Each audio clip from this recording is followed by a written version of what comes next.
WJBF Network, sponsored by Terry Lambert Hyundai. We're tracking a upper level low that brings stray showers to the southeast. I'll have details coming up.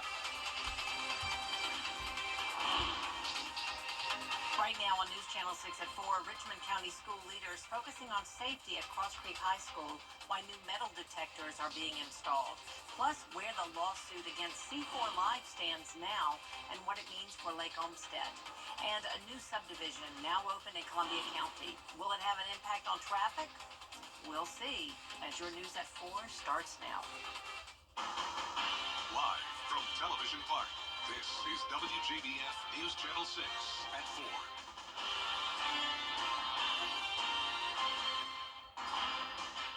Good afternoon, everyone. I'm Jenny Montgomery. Thank you for joining us.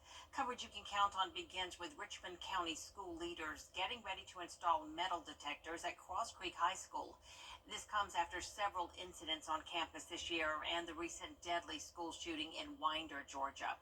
Graham Lee is live at Cross Creek now with more on what parents and students can expect very soon. Graham?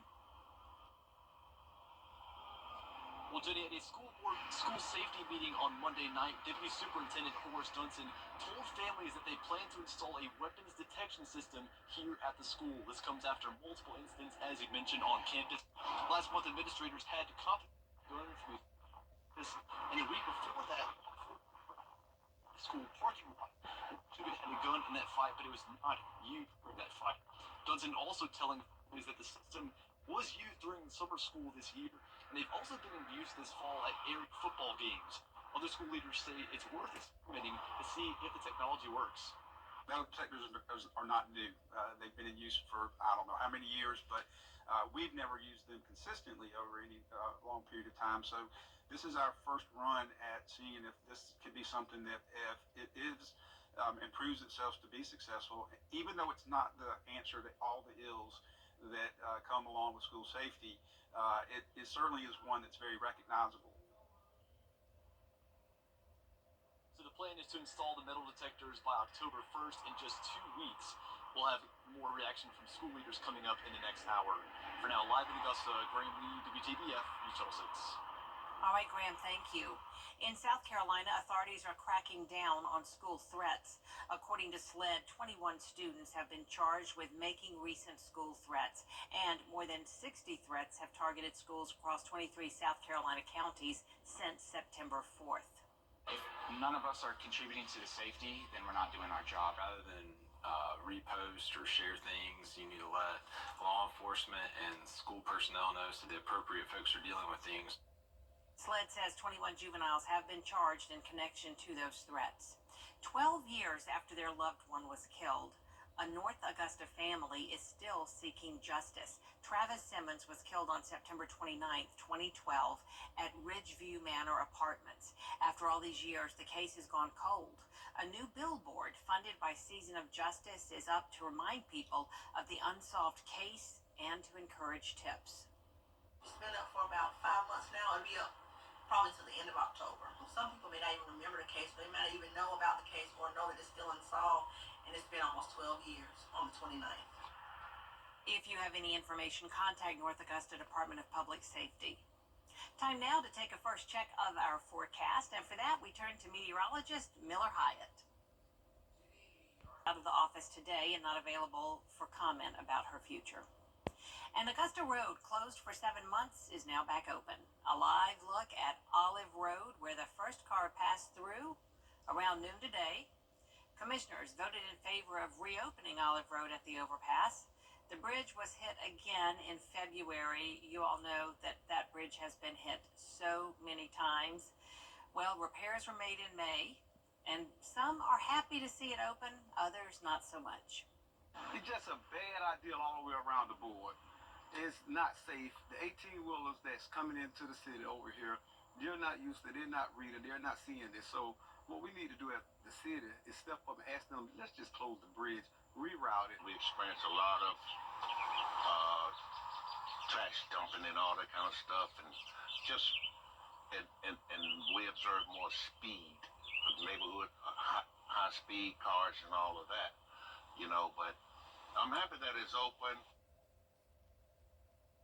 Traffic engineers will now work on installing a new chain curtain that will alert drivers about the height of that bridge. A ribbon cutting for a new 99-unit subdivision in Grovetown today. Hannah Latier has more on how it's expected to impact growth in that part of Columbia County. Community leaders and stakeholders gathering at the Ferguson Farms subdivision on Old Roselia Road to celebrate the new development, which they say is much needed.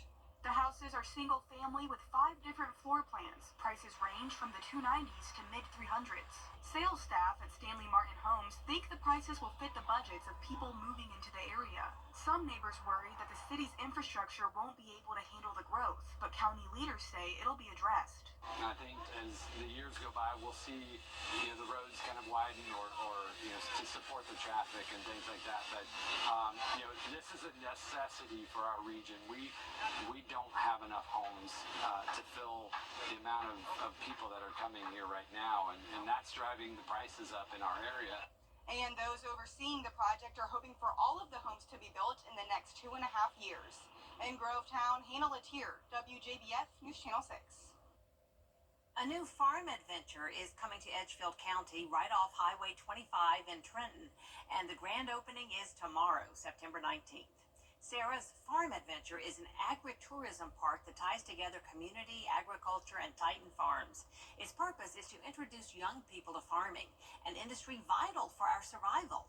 Opening weekend events include a Cody Webb concert in the evening and a pumpkin fest during the day, with hay rides, pig racing, apple cannons, pumpkin town, and so much more. And things really light up after dark. We'll have face painters and all sorts of other events for all ages of the family to enjoy, with an additional fee for South Carolina's first Jack-o'-lantern lane. Hundreds of artificial pumpkins that are carved into different scenes, and they are backlit, and that is for our fall season, and we will transfer that to Santa's Southern Lights at Sarah's for winter.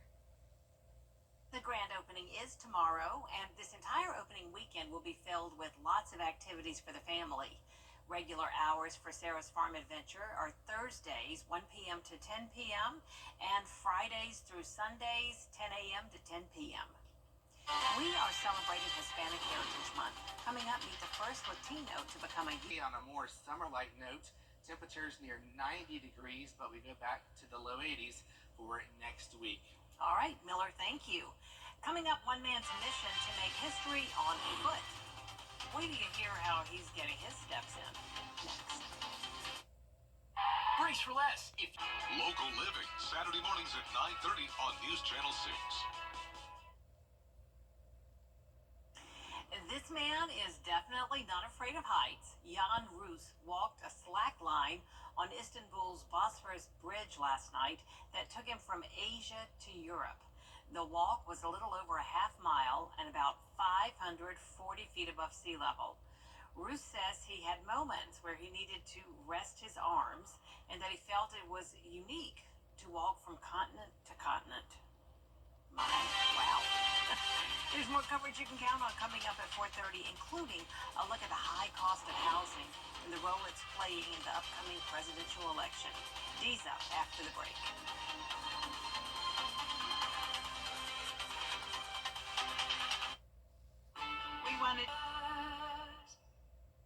Injured? Call Austin Jackson, the Augusta guy. Everybody's got a guy. A guy to help you move, fix your car, someone you can count on when it really matters. That's what makes them your guy. I'm attorney Austin Jackson, and I'm your guy in Augusta. I was born and raised in the CSRA, and I help people get the money they deserve when they've been hurt. So if you've been hurt in an accident, I'm your guy. Call Austin Jackson, the Augusta guy.